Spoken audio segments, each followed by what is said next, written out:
Hi, and thanks to Kathleen Wayland of Wayland Financial at 128 Buckland in LaSalle for sponsoring Tom's Take. The Spring Valley Museum and Historical Society benefited from a recent car show.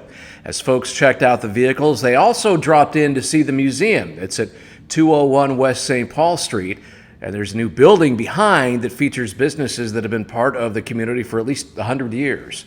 I got a chance to meet with board members Tony Martino and Rick Fuzzinato and see some of the great pieces of the city's past. And on this particular day recently, I walked through the car show to get there, and you'll see some of that, the car show benefiting the Museum and Historical Society that day.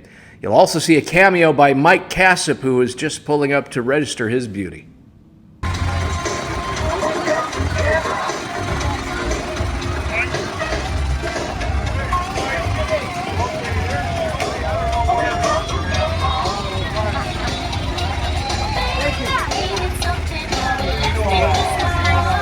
The head of the mine, John Mitchell, was the head of the Union Mine for the United States. I remember that, He was from Spring Valley. Yeah, he lived down on 2 blocks down from here, him and his family, but all this stuff came from people that, family were in the mines. In fact, there's a list of all the mines we had in our area.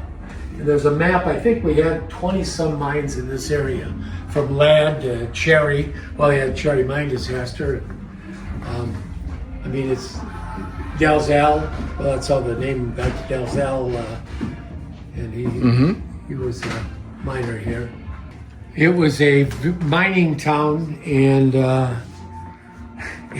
it was a rough and tumble town. You know what I mean? And there was, there was the Italian Catholic Church, the Lithuanian Catholic Church, the Irish Catholic Church, the Polish Catholic Church. You know what I mean? Yep. Every section that came over here, they were all Catholics, but they had to have their own, national. It's sort of unique the way the town built up, and then over the years, naturally, it changed from, we were big.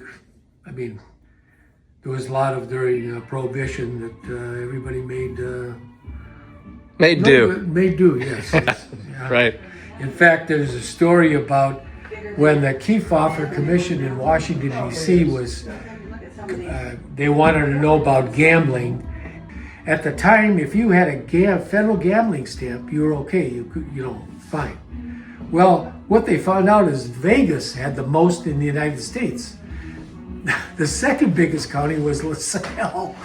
And people don't even realize that. But at the time, if you had a slot machine in your place and there was going to be a raid, if the slot machine was not facing forward and you turned it around, then it was perfectly legal.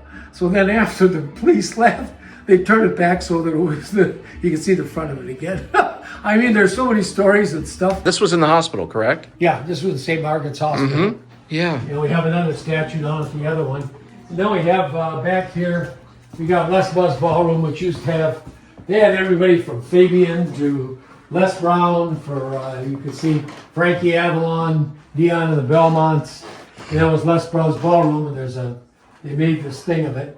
And, they have Nick Noble for us, Eddie Cochran, the Everly Brothers. And then these are all the schools who are in eastern Riel County. There's, I believe, 2 left now.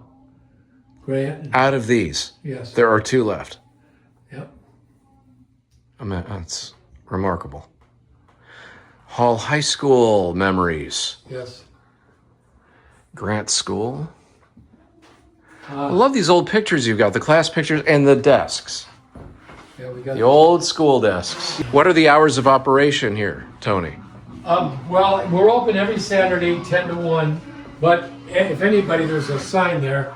They can either call me or one of the board members, and we'll come and open up. And a lot of people do that, just because if they're in town and they say, "Hey, so I'm retired, so we open up. We don't care when."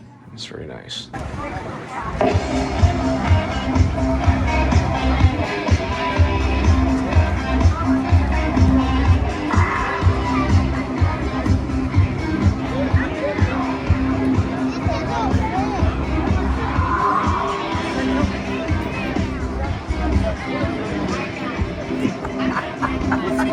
idea. Good They're at the other idea. end if you want to go that way. They're this way? That way.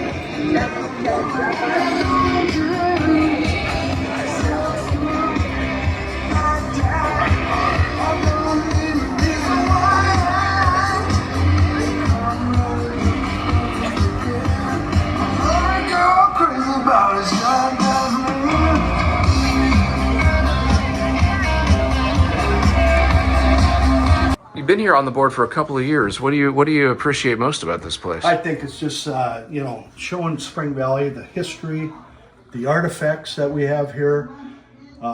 There's one with the big house. See that? There's your sign. After every White Sox game, we would go to the big house. I remember. We go back since the city was, came into being. This was originally the home of the Cavaletto sisters. We inherited some of their this is from their This house. is from their home. Yes. Look at this. Look at that stove. My God. Yeah, check So this that is out. from Grant School? Grant School. The cornerstone. Grant. So you can learn more about the school here, and then when you come So inside. that's where the high 1902. rise is now, huh? Yes. Wow. The high rise is there now. That was the school. This is great. Opened in And this is the annex, the new building. That was the one where they... So you put more in here. Yeah, Tom, a lot of this section is mostly centennial businesses that had businesses 100 years or longer. I like that you're really honoring them, calling them out.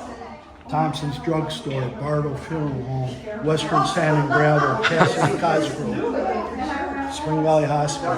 The cornerstones of this community. Think about how many people now have been impacted by one of those businesses, if not all of them. Everywhere. Their families. And especially Spring Valley, St. Margaret's Hospital. Yeah. Just about everybody was born there. exactly. That's how they remember. That's the kind of community Spring Valley is, and why it's celebrated here in this beautiful way. Yes. A bit of a poignant reminder of the fresh wound we still have from St. Margaret's closure, talking about long-standing businesses. We're told the Spring Valley Museum and Historical Society reached its fundraising goal, thanks to the car show. Maybe you'll help out too. You'll enjoy the trip back in time when you go visit. Thanks to Kathleen Wayland of Wayland Financial at 128 Buckland in LaSalle for sponsoring this weekly cup of coffee, and I'll see you soon.